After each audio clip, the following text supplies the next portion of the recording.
La estación educativa evangélica Radio Verdad le presenta el programa Historia de Guatemala. Escúchenos durante los siguientes 30 minutos. Les estamos presentando el programa Historia de Guatemala. En esta ocasión continuamos hablando de la historia de Chiquimula. Estamos con el libro Historia Contemporánea de Chiquimula, escrito por este locutor. Llegamos a 1945 y hablamos del Parque Ismael Serna. Desde principios del siglo XX ya existía el Parque Inglés, que es el que se ha estado mostrando aquí, pero a raíz de la Revolución de Octubre de 1944, al Parque Inglés se le dio el nombre de Parque Ismael Serna, porque Ismael fue un poeta revolucionario. El kiosco lo construyeron como en 1939. Conforme ha pasado el tiempo, lo han ido embelleciendo. Aquí presentamos una fotografía del bello Parque Ismael Serna actual.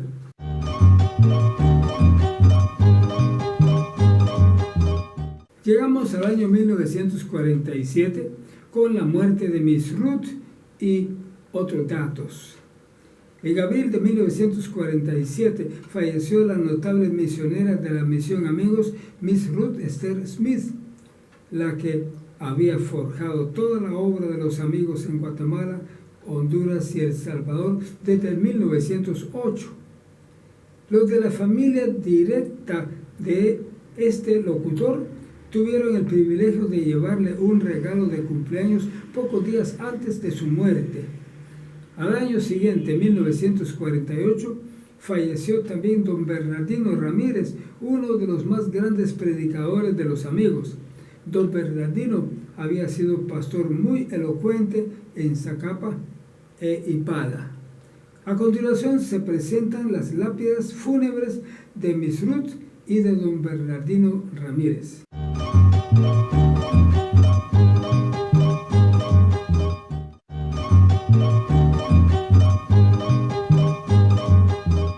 Llegamos a 1947. Los distintivos de los barrios de Chiquimula. 1. La pilita colorada. Era una pila pública de color corinto que estaba en la esquina de la Segunda Calle y Quinta Avenida.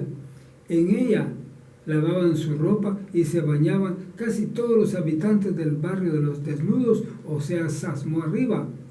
Los niños y hombres se bañaban desnudos delante de todos. Las niñas lo hacían en solo calzón y las mujeres grandes se bañaban con solo un camisón sin brasier ni calzón. No hay que olvidar que se trataba del barrio de los Desnudos. Dicha pilita la transformaron en los últimos años en un escenario para actos especiales y cívicos del barrio. Mucha gente todavía le denomina la pilita colorada. A continuación presentaba la fotografía del escenario que tomó el lugar de la pilita colorada.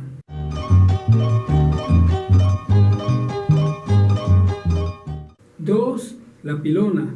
Es una pila pública muy grande que está situada en el barrio La Democracia, en Tercera Avenida y Quinta Calle. Dicha pilona, además de utilizarla para lavar ropa, gradualmente los vecinos la han tomado como mercado. Viendo tal situación, una municipalidad decidió construirles un mercadito a la par de la pila, pero la gente se negó a utilizar tal mercadito y continuaron usando la pilona como tal. Finalmente, el mercadito construido lo tomaron los vecinos como un salón comunal para todo tipo de actos del barrio y finalmente lo alquiló una iglesia evangélica para celebrar sus cultos. Aquí se presentan fotografías de la pilona y del salón.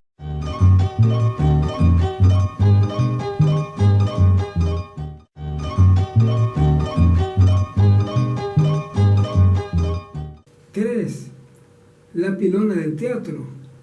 No se sabe exactamente por qué razón a ese barrio le denominaban Barrio del Teatro. Es probable que haya existido algún teatro por ahí. Dicha pila todavía existe y se usa, pero está circulada. Se radica en la esquina de la 10ª Avenida y 5ª Calle y está incrustada en la propiedad de la Iglesia Adventista del Séptimo Día. Presentamos aquí la fotografía de la pilona del teatro.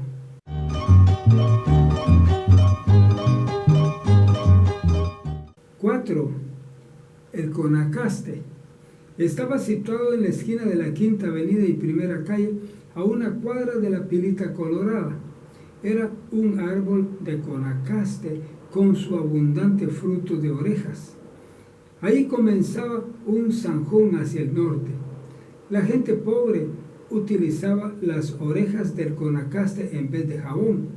Dicho árbol fue botado hace algunos años, pero la gente sigue denominando a esa esquina como el Conacaste. Llegamos al número 5, el tamarindo. Es un árbol de tamarindo situado en la esquina de la 1ª Avenida y 6ª Calle del barrio La Democracia. Es un lugar de tertulias informales para algunos de sus habitantes y entrada hacia algunas colonias. Luego el número 6, el guayacán. Es un árbol muy antiguo situado enfrente del que fue Parque Barrios, donde se estacionaban las camionetas que viajaban hacia la capital de Guatemala. Es muy famoso por su antigüedad. Al tiempo presente está situado frente a la empresa telefónica Claro. Presentamos aquí la fotografía del guayacán.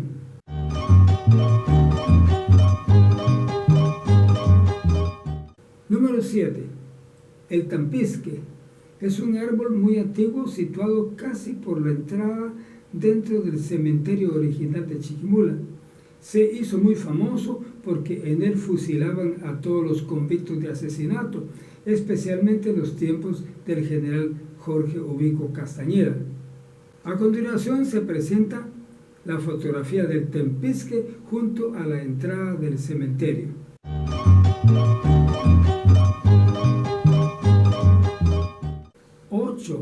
El esquinzuchil.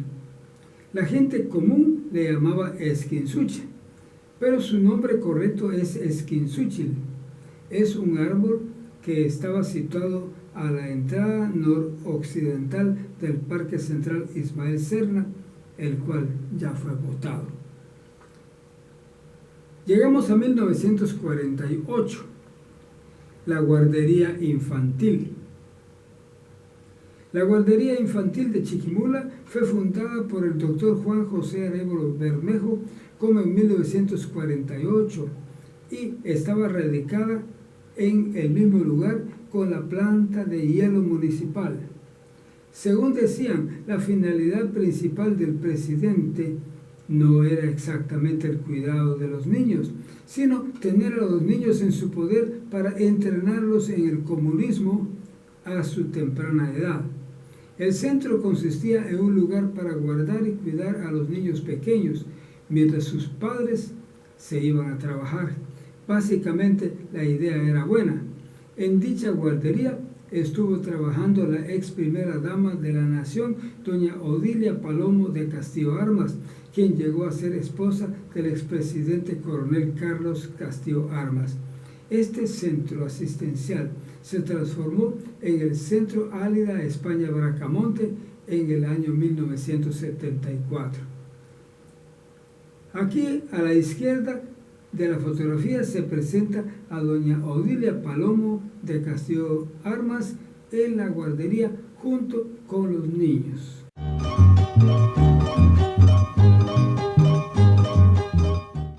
Llegamos a 1974, el Centro Álida España Bracamonte de Arana. Como una continuación de la guardería infantil se fundó el Centro Álida España Bracamonte de Arana en el año 1974.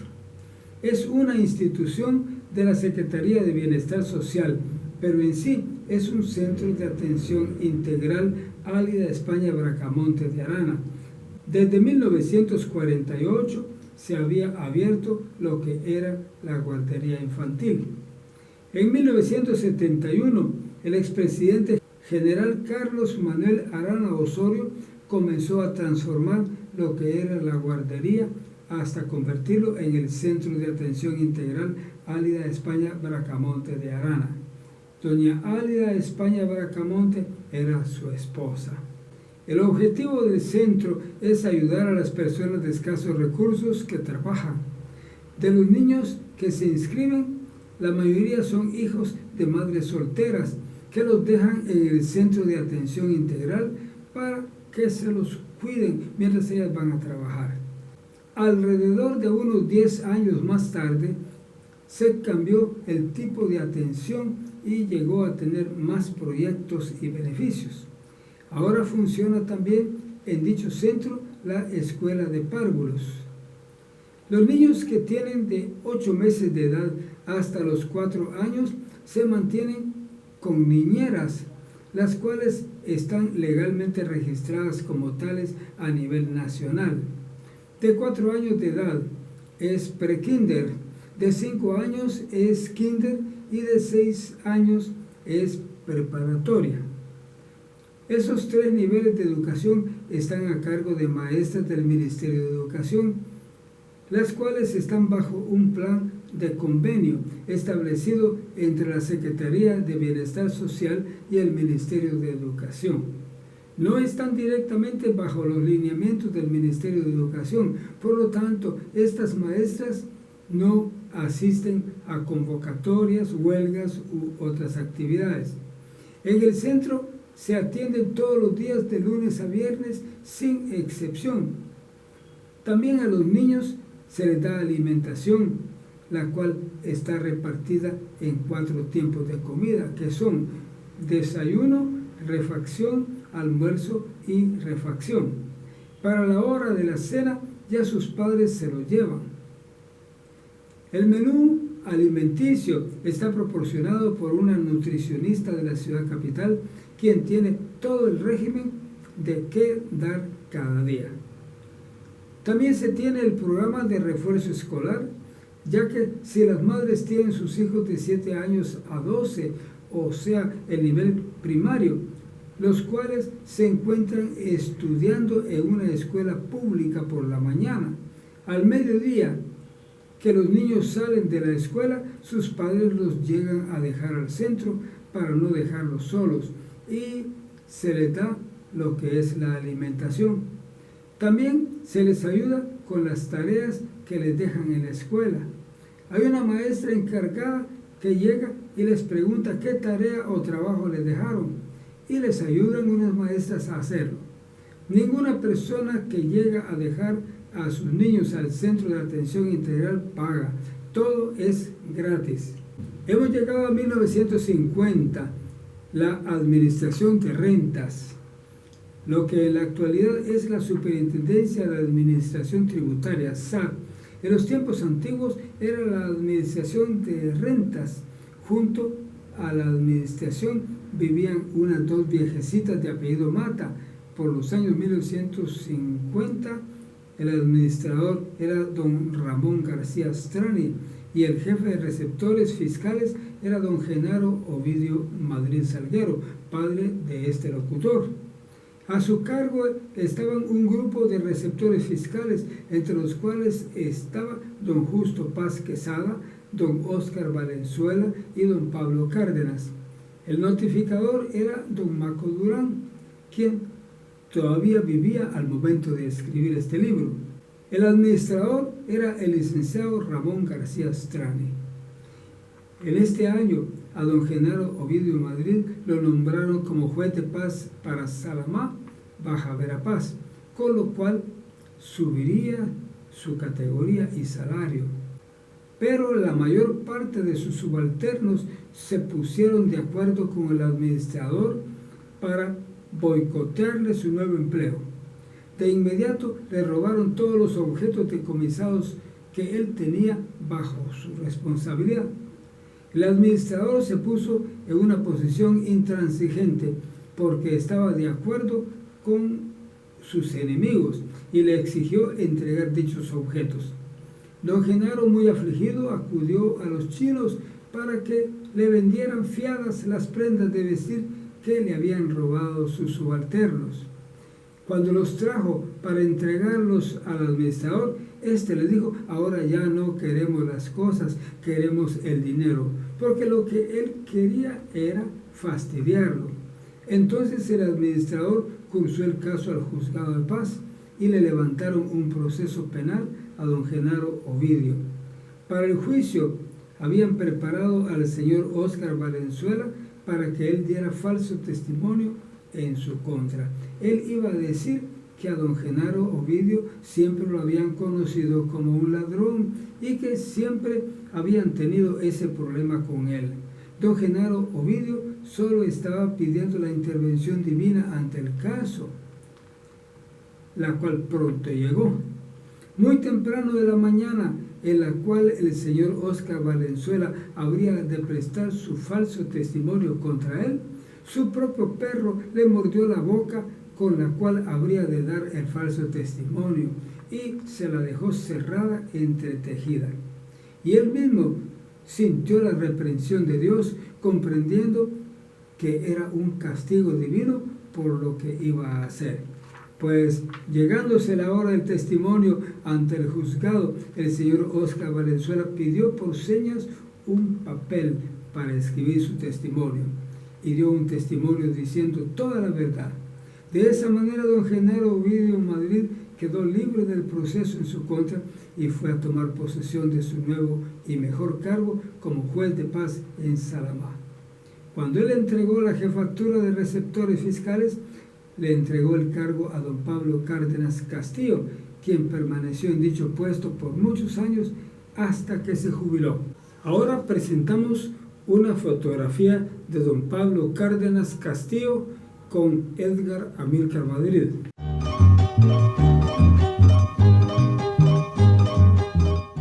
A continuación se presenta una fotografía del frente de la Administración de Rentas y el hombre que aparece en la puerta es don Genaro Ovidio Madrid Salguero, jefe de receptores fiscales.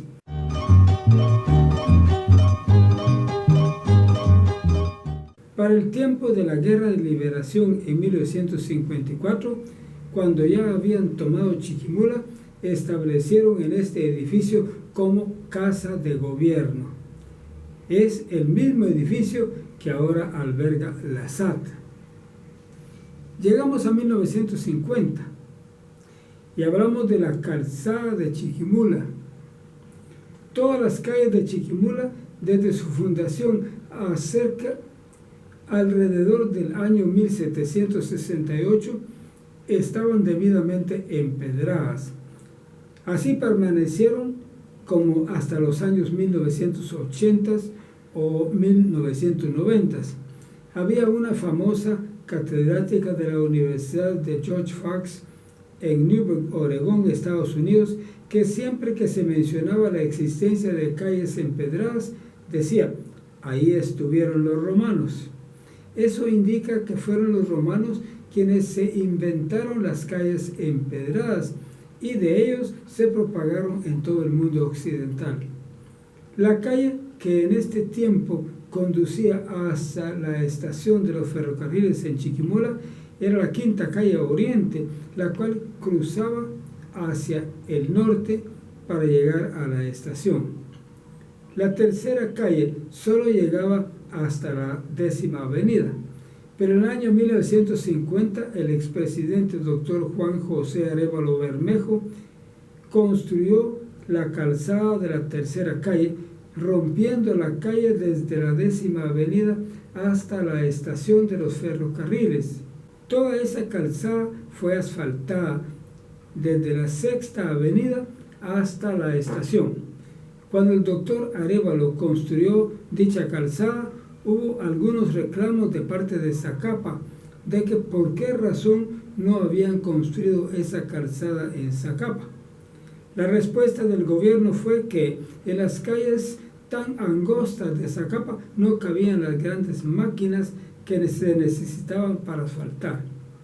La calzada de Zacapa que conducía hacia la estación de los ferrocarriles fue construida en 1946 mediante cajoncitos de albañil. Este es un testimonio ocular del locutor actual. Hablamos ahora de una caja de muerto. En la infancia de este locutor, en la esquina de la tercera calle y cuarta avenida, zona 1 de Chiquimula, estaba la tienda de la niña Chus. Enfrente de la tienda de la niña María Sandoval, pues en la casa de la niña Chus había una caja de muerto guardada en la parte superior de la pila de agua, pero la caja se miraba desde la calle. Cuando los niños del barrio pasábamos por la calle, lo hacíamos corriendo porque se miraba la caja.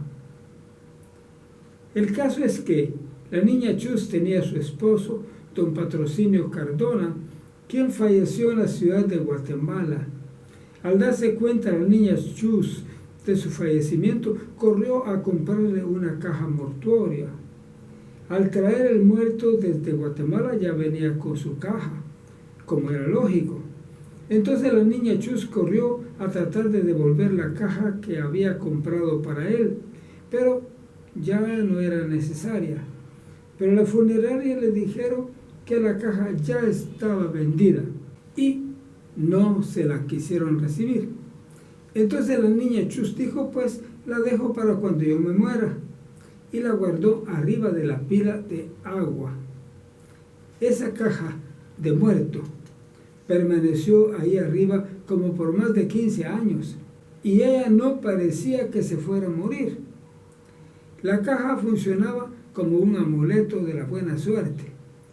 Cuando su hija, Tita Cardona, hija también de don Patrocinio, el que se murió, ya tenía como 18 años de edad, se casó con Samuel Morales, hermano del exalcalde de Chiquimula, Víctor Morales, y se quedaron a vivir en la casa de la suegra.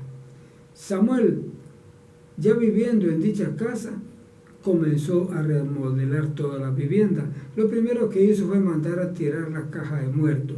Pero ¿qué sucedió?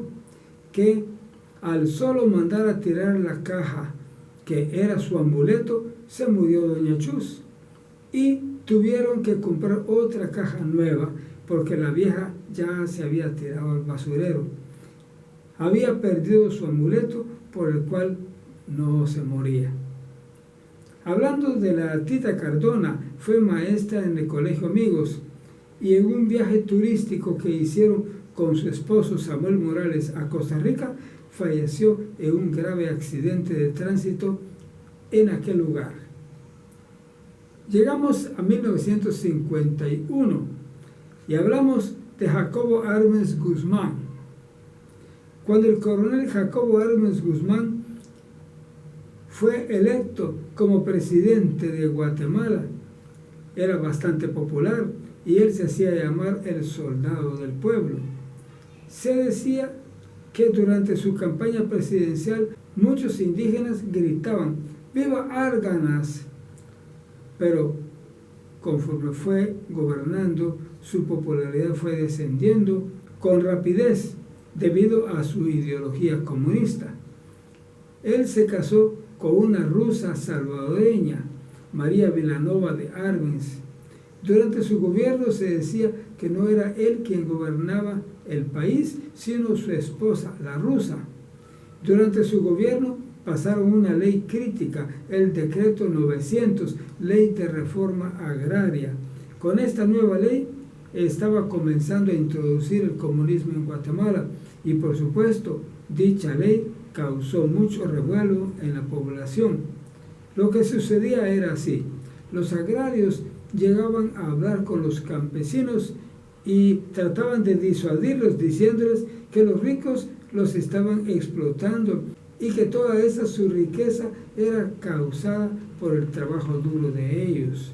De modo que les decían, esa tierra que tienen los ricos les pertenece a ustedes.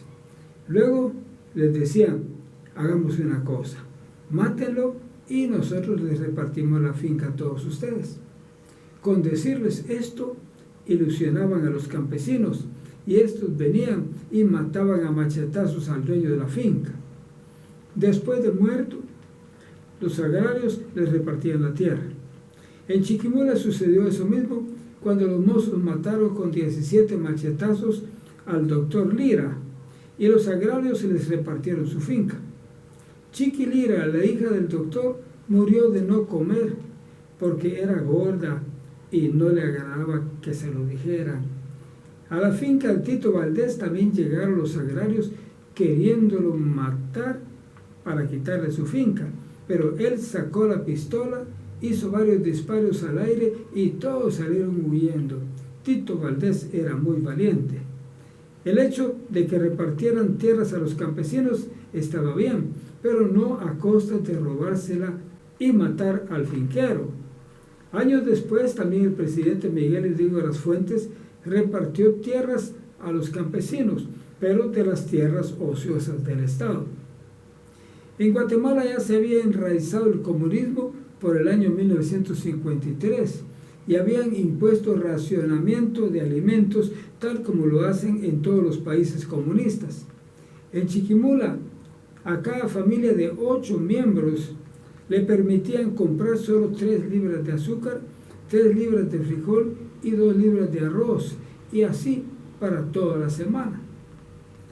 Dichas ventas eran controladas por tarjeta perforada, y no era como dicen los izquierdistas que el gobierno les regala los alimentos, sino que los tenían que comprar al gobierno y en forma muy racionada.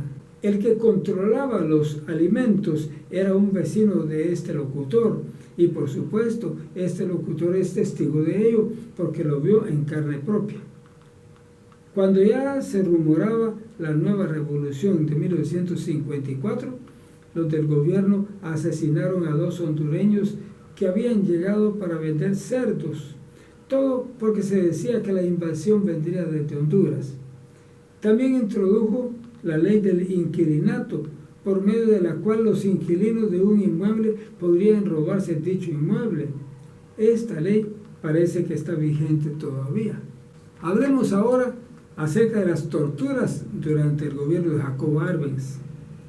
Ya al principio del año 1954 se generalizaron las torturas en contra de los anticomunistas. Entre los torturados estuvieron personas como el licenciado Mario Sandoval Alarcón, quien estuvo preso en Antigua Guatemala y fue torturado por el delito de ser anticomunista. Por esa razón, Sandoval Alarcón fue siempre un anticomunista radical. Otro anticomunista radical fue Leonel Cisniega Otero. Él era el candidato seguro del Movimiento de Liberación Nacional, MLN, pero lo secuestraron las fuerzas secretas del gobierno de Vinicio Cerezo y nunca más se atrevió a participar en política. También fueron torturados y asesinados el doctor Humberto Ciotti y el señor Lorenzana, sin confundirlo con los narcos.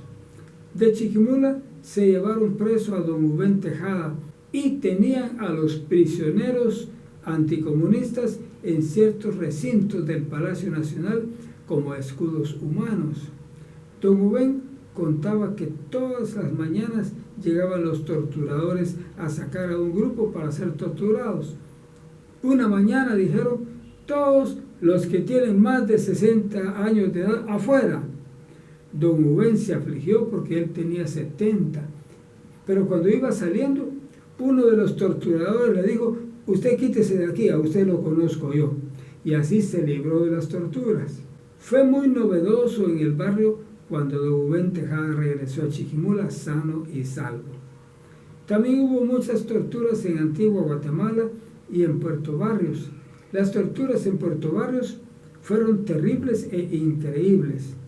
Las torturadoras eran 2 mujeres, la quincona y una presa, que la habían apresado por haber matado a su marido. Ellas salían a capturar a los anticomunistas en la ambulancia, luego los torturaban cruelmente, probablemente por el hecho de ser ellas mujeres y los torturados hombres les gustaba torturarles los testículos. Estos se los pinchaban con agujas infinidad de veces. Cuando morían de tanta tortura, cada testículo estaba tan hinchado como del tamaño de una naranja agria, grandes. A un joven anticomunista le fueron cortando con alicate pedacito por pedacito de sus dedos para hacerlo sufrir más. A don Humberto Ciotti le metieron en el ano un wiper saturado con gasolina y le dieron fuego. Todas las torturas eran horrorosas. En Chiquimula no hubo torturas. A quien tildaban por ordenar todas las torturas fue a Cruzwer y a Rosenberg, primero y segundo jefe de la Policía Nacional de la Ciudad de Guatemala.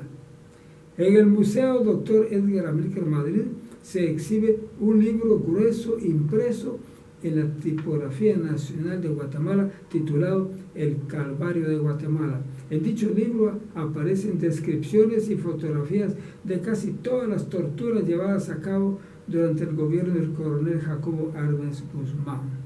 Ahora tomamos este interesante tema. Allá viene la cuchilla.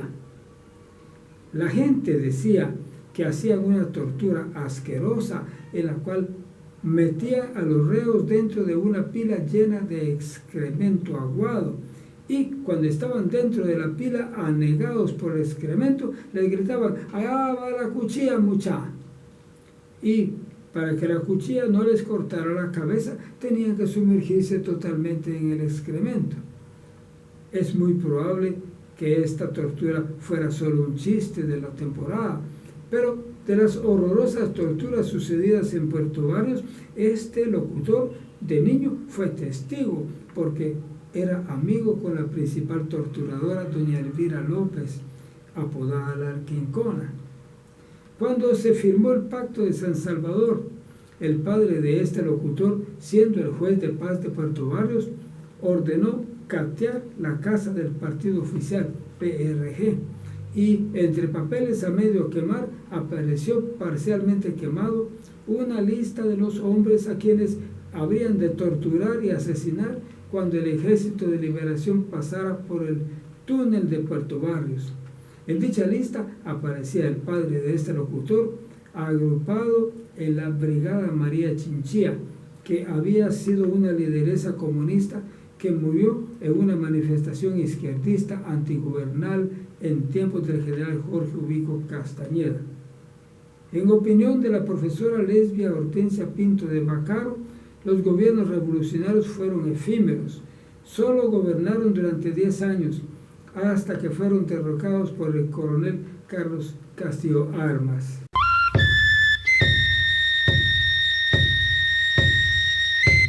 La estación educativa evangélica Radio Verdad le ha presentado el programa Historia de Guatemala. Habló para usted su locutor y amigo de siempre, Edgar Amílcar Madrid.